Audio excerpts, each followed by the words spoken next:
Hello everyone, just a couple of projects to share with you today. Just a couple of gifts that I've made for a very talented lady on YouTube, and it's almost a little bit nerve-wracking making something for someone like this, but anyway, it's just a little gift anyway. This is a book of laces that I've put together for her. The cover was actually started way over a year ago. It was a cover I was making for my circle journal, and I decided to not use it for my circle journal. I decided to go for a lace book instead, as you may recall. And I put this away because I really did like it, and I knew I would probably use it one day, and I thought it would be perfect for the cover of this book of laces. And as you can see, I actually can't remember the name of the papers that I used on it now because it was well over a year ago, but it's just some beautiful deep burgundy red flowers and greenery, a little dress form in the corner, and an art tile there, some wedding, not wedding appliques, but just some cream coloured appliques and little black appliques in there as well, the little acrylic flowers, some doodads, some butterflies, different butterflies. That one Hazel gave me, I did add that recently. I just added a couple of little butterflies to it and the word laces, but the rest of it was done, like I said, a year ago. The spine wasn't done, so I had to do that because, you know, it was going to be totally different to this. It was going to be a circle journal, but I've made it this way. So I've just put some like butterfly rosettes on either end and a rosette flower in the center, and all of those came from Lavish Laces, which is Jay Zella's store. I also put some little grey crystals, black grey crystals in the centers just to add a little bit of sparkle down the side but not overdo it. I put some doily offcuts underneath as well, just to cover up the workings of the book, and that is the back. And like I said, it could be a Prima paper now that I come to look at it, but I just don't know which one. I don't really have many Primas, so but I do buy the odd sheet. This is some lovely vintage gathered lace all around the edges as well. And as I said, it's a book of laces, which is just some sample laces for her.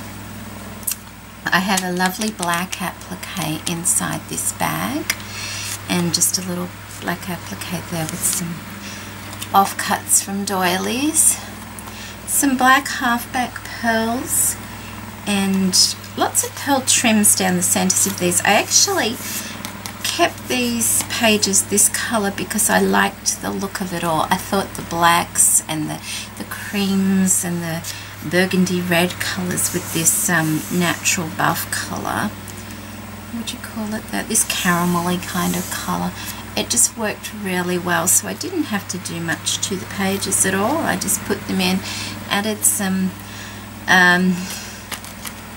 trims and laces, and I don't have a lot of black.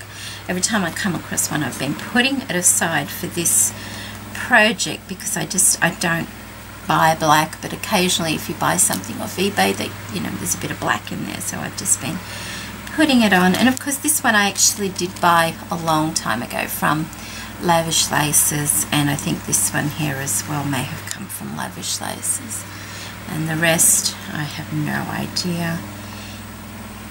These two are vintage trims. That's a cotton, and I think it matches this actually really well, but it's really cute.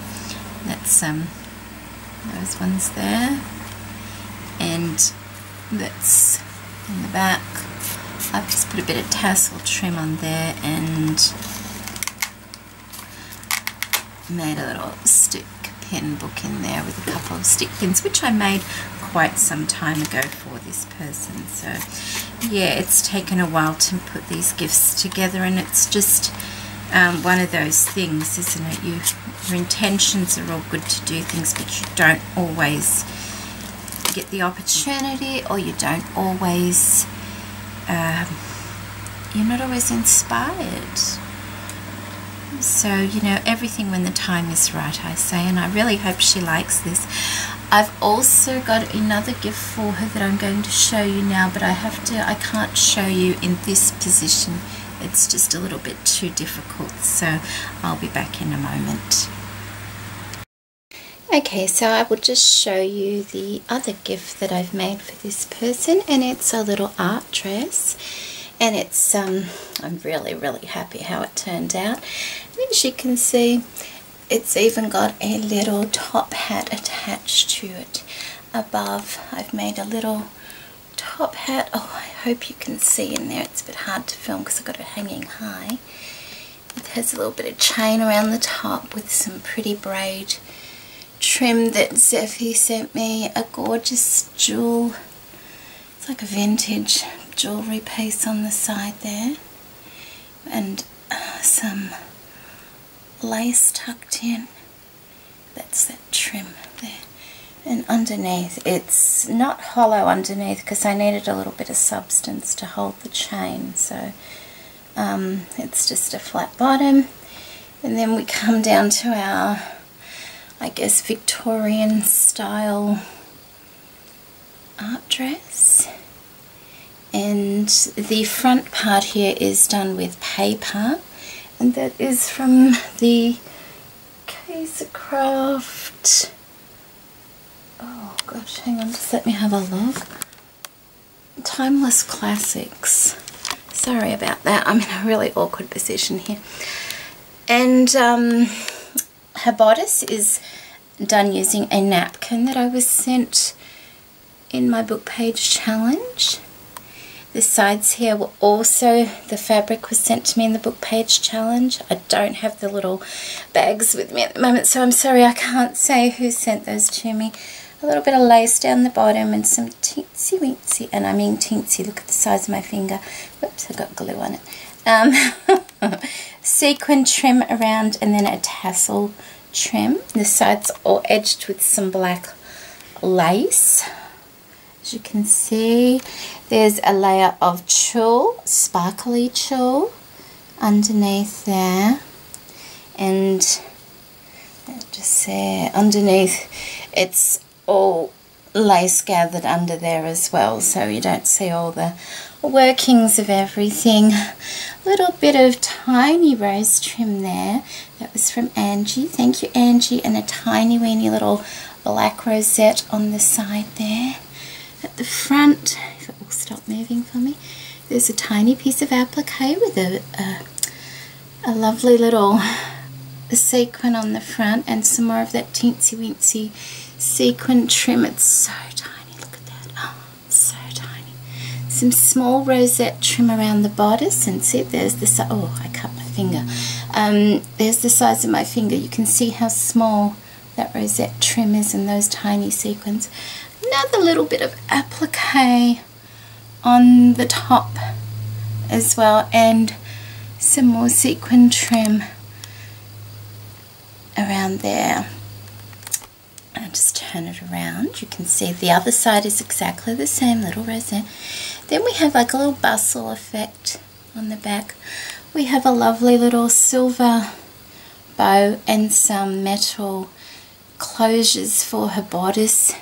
A lovely sequin flower inside the bustle. The bustle is just made up just like a gathered flower folded in half. Some beautiful black lace to finish it off, and then just some layers and layers of paper, concertinaed paper, and a layer of lace in there as well, all edged with some more black lace, but you can see that's just paper, all concertinaed like that to give that effect. There we go from the side. And you can see that tulle underneath there, and there's also a layer of lace underneath there as well, as you can see. So yeah, there we go, there's her underskirt.